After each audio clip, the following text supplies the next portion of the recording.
Le un est dans le tout est dans le un. Il en est ainsi pour l'ensemble des enseignements, des écrits et de la compréhension de l'homme en l'homme, mais aussi et surtout en ce qui concerne les différents outils et techniques qui permettent à ce dernier d'évoluer, d'ascensionner en lui-même pour cheminer et retrouver ses racines, la source même de ce qu'il est. Comme vous l'a promis notre Père Mère à toutes et tous, nous avons nommé le sans nom. Ce que certains hommes et femmes, dans leur propension à diviser pour régner, se refusent à entendre encore aujourd'hui. Ces enseignements ont toujours été transmis à l'homme, et cela depuis l'origine. Nous vous le répétons, il ne s'agit pas là d'un jugement, mais d'une constatation. Certains de ces hommes se refusent encore aujourd'hui d'entendre cela et prônent la division pour tout un tas de raisons qui leur sont propres. Maintenant, si vous observez ce qui est à l'inverse de ce présupposé, que remarquez-vous? Tout simplement que dès l'origine, le tout est dans le un. Absolument tous les enseignements sont un. Du temps d'Alcamia, l'homme ou l'ange à la tête d'aigle n'est autre que le souvenir, le rappel de l'homme à la tête de faucon. Nous avons nommé Horus, fils du dieu Osiris et de la déesse Isis. Horus, le fils de l'homme, étant là d'Ankhanmon, l'homme originel. Par la suite, dans la vision d'Ézéchiel, la figure de l'aigle a une position centrale. Or, ce même aigle fait allusion à Jacob, ce dernier qui utilisa une pierre comme oreiller lorsqu'il s'endormit dans le désert lors de l'épisode du rêve, du songe de l'échelle. C'est ce à quoi faisait allusion Yeshua lorsqu'il vous disait « Tu es pierre, et sur cette pierre je bâtirai mon église ». Il faisait référence au songe de Jacob. Jacob, le fils d'Isaac, partit de Beersheba et se dirigea vers Haran. Il atteignit le lieu où il allait passer la nuit, car le soleil s'était couché. Il prit une pierre pour la mettre sous sa tête et dormit en ce lieu. Il eut un songe. Voici qu'une échelle était dressée sur la terre. Son sommet touchait le ciel, et les anges de Dieu montaient et descendaient.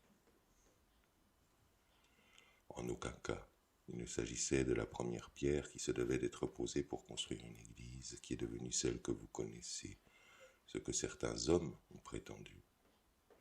À l'heure où s'écrivent ces lignes, toutes et tous êtes en mesure de comprendre que ces enseignements, et tout simplement l'amour, n'appartiennent à personne.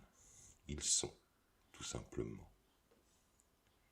Des hommes et des femmes se sont octroyés le droit d'en faire leur propriété depuis plus de 2000 ans. Maintenant, allant à l'encontre de l'amour même, de sa vibration, de sa radiance, de ce qu'il est, détournant ainsi des enseignements parmi tant d'autres. Alors, qu'était cette pierre? Tout simplement la pierre philosophale qui se trouve en chaque femme et en chaque homme.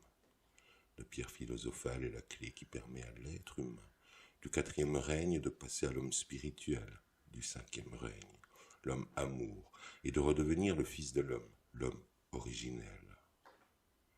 Pour l'homme, la pierre philosophale est l'ultime élément qu'il se doit de trouver pour transmuter le vil métal en or, c'est-à-dire lui-même. Elle est en lui depuis toujours, masquée. Seulement tout homme se doit de la retrouver s'il en a la conscience, et pour cela d'ascensionner dans un premier temps en lui-même sur le chemin de sa propre guérison. C'est là la première symbolique de l'échelle de Jacob. De manière imagée, les deux montants symbolisent les deux polarités de l'homme, qui ascensionnant en équilibrant et soignant ces deux-là, élève son grand unificateur, pacificateur, son enfant intérieur ou enfant Christ, symbolisé ici par les échelons. Ces derniers symbolisent aussi l'ensemble, vu dans sa verticalité, des centres énergétiques que vous appelez chakras.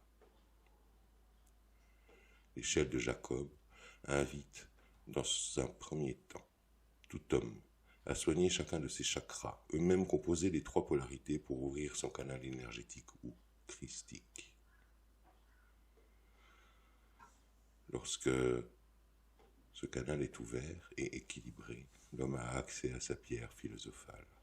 Chaque être humain incarné a sa propre pierre philosophale et lui est transmise individuellement dans un songe, au cours d'une méditation, d'un voyage en pensée. Ce peut être un son, ce peut être un phonème, ce peut être un symbole, une écriture cunéiforme. L'ancrage de l'homme du 5e règne se trouve en son fondement, en ce qu'il est, à sa source. Qu'est-ce que cela veut dire si ce n'est que tout homme connaît la possibilité de faire redescendre son soi supérieur en pleine conscience dans son quaternaire inférieur composé par ses 4 corps pour retrouver ses racines, celles de la race humaine, celles de l'amour incarné dans la matière par ses 4 corps qu'il exprime journellement par ses 5 sens. Comprenez que l'homme est avant tout une énergie incarnée, celle du Très-Haut, qui vient expérimenter sur votre plan terrestre. C'est aussi cela, votre soi supérieur, cette manifestation divine qui est en vous pour expérimenter la matière. Lorsque l'homme soigne et guérit son quaternaire inférieur, simultanément, il soigne et guérit ses centres énergétiques, ouvre son canal christique et retrouve sa pierre philosophale. Aussi, dans le même temps, il apprend sa propre maîtrise dans l'expérimentation de tous les instants. De cette guérison et de cette maîtrise, il devient l'homme du 5e règne ou le 5e élément, entendez par là le Fils de l'homme ou l'homme originel. Cet homme-là incarne le ternaire supérieur, amour, volonté, intelligence. C'est la 2e symbolique de l'échelle de Jacob lorsque les anges montent et descendent le long de l'échelle. L'homme a accès aux enseignements et connaissances des dimensions supérieures, mais aussi de votre terre-mère Gaïa, l'intelligence universelle.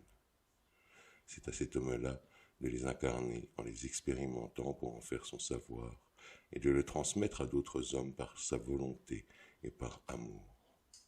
C'est ce que Yeshua a voulu vous transmettre en ces termes. Je bâtirai mon église. Il ne s'agit pas d'une communauté ou de bâtiments religieux, non.